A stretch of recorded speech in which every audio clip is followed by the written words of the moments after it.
வேங்க ஒரு கொஞ்சம் நேரத்துக்குள்ள உங்கள் லைன் போயிட்டு தான் அடிக்கிற வெயிலண்டா வெயில் என்னத்த சொல்லுறது. இஸ்ரேல் ஈரான் சண்டை முடிஞ்சாலும் இதுங்கள்ட்ட பெட்ரோல் லைன் குறையாது போல இருக்குங்க. அப்படியே இருக்குது. இப்போ ஒரு கொஞ்ச நேரத்துக்கு ரோட்டுக்கு வந்துட்டு லைன் ரோட்டுக்கு வந்துடுச்சு. இனி வரும் போல இருக்கு. ஏனைன்னு பார்ப்போம் என்ன நடக்குதுண்டு. கிளிநொச்சியா இல்லை பெட்ரோல் லைனா இல்லை ஈரான் சண்டையான்னு பார்ப்போம் எது முடியுதுண்டு. கடவுளே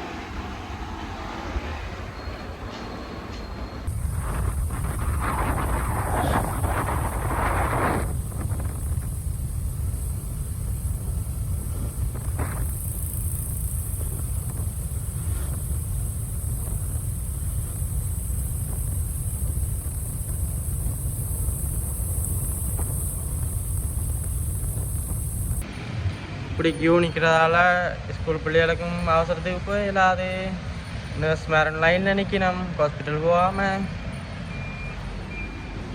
என்ன கிளிநொச்சியானோ தெரியவில்லை.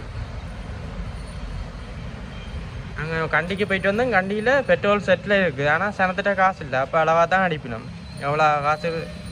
எவ்வளோ பெட்ரோல் வந்தாலும் காசு கேட்ட மாதிரி தான் அடிக்குங்க. இங்கே அப்படி இல்லை. செட்டில் இல்லாத விட காசு தான் அதுகள்கிட்ட கூட கிடக்கு.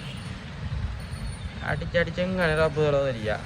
அடிக்கிற வெயிலுக்கு புகஞ்சதில்ல போகுது. இங்கே பாருங்க சோதனையை நடு வெயில்ல.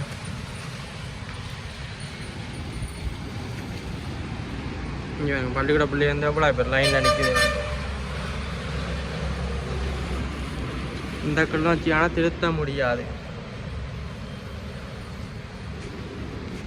நான் இப்போ விடிய 8 மணிலேருந்து நிற்கிறேன். 8 மணிலேருந்து இதே லைன் தான். குறையதே இல்லை. கூடுதபடியே குறையதில்லை.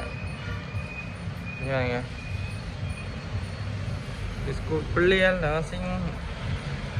ஹாய் ஃப்ரெண்ட்ஸ், வணக்கம். இன்றைக்கு இத்தனை சண்டை தொடங்கி 3 நாள் ஆகிட்டு. ஆனால் கிளிநொச்சியிலேருந்து யாழ்ப்பாணம் மட்டும் போயிட்டு வந்துட்டேன். ஆனால் கிளிநொச்சியில் மட்டும்தான் பெட்ரோலுக்கு இவ்வளோ க்ரௌட்.